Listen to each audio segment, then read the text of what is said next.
Joining us now is the president of the Fraternal Order of Police, Patrick Yoes. Patrick, good morning to you. You represent the world's largest organization of sworn law enforcement officers with nearly 400,000 members. What does this kind of crackdown mean to you and officers around the country? Look, we're obviously in a crisis across this country when it comes to manpower. So any assistance we can have with other agencies is only going to make our community safer. I mean, look, there's no question there is an increase of violence towards law enforcement officers across this country, and because of this, we need to recognize that some of the things we've done in the past are not working. We need to find a way to revitalize our law enforcement profession, and at the same time recognize that some of the steps that we've taken in the past have not been beneficial.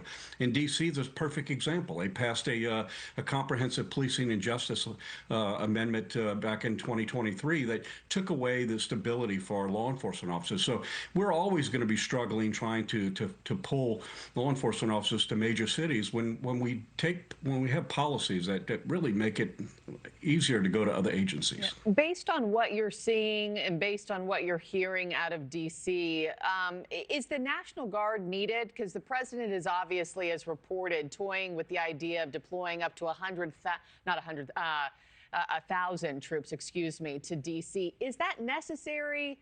Is it performative? Is it helpful? Well, look, it's been used in cities across the country at different times and in different, obviously there's some benefit to it. I would really like to see exactly how this looks. There's a lot of steps that can be taken. There's a lot of agencies already in Washington, D.C. that could easily augment the police department.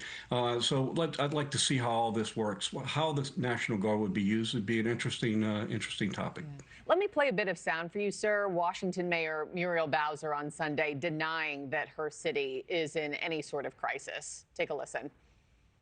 We are not experiencing a crime spike. There's more to do. We need judges. You heard Janine Pirro says she needs prosecutors, and we need police in D.C. I'd like to hire 500 great people over the course of the next several years to get our numbers where they need to be.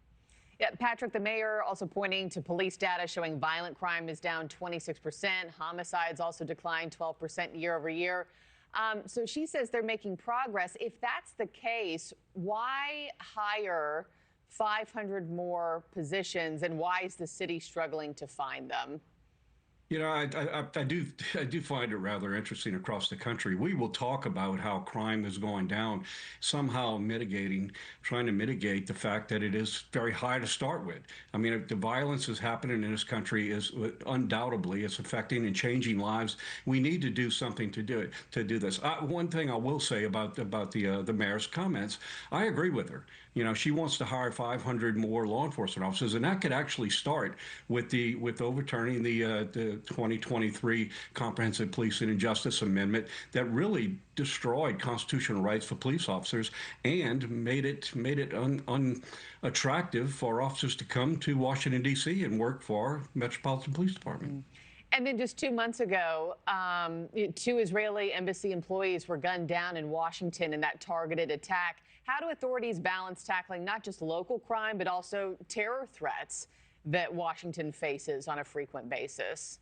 Look, there's no denying. We could talk about how there may be some lower numbers, but there is violence in the streets, and not just Washington, but cities across the country. We've got to recognize that some of the paths that we've taken, some of these failed experiments that we've done, is not beneficial. Here's the reality: when we take violent offenders off the streets, we lower violent crime in our cities, and that's what we need to do. As the mayor said, we need to make it less attractive for violent crime. Let's take these criminals off the streets, and when we do so, we're going to see the impact. The U.S. Attorney in D.C. clearly can impact that. Just needs the resources to be able to do it. Thank you for watching. Subscribe below and download our NewsNation app right now on your phone, and you will get fact-based, unbiased news for all Americans.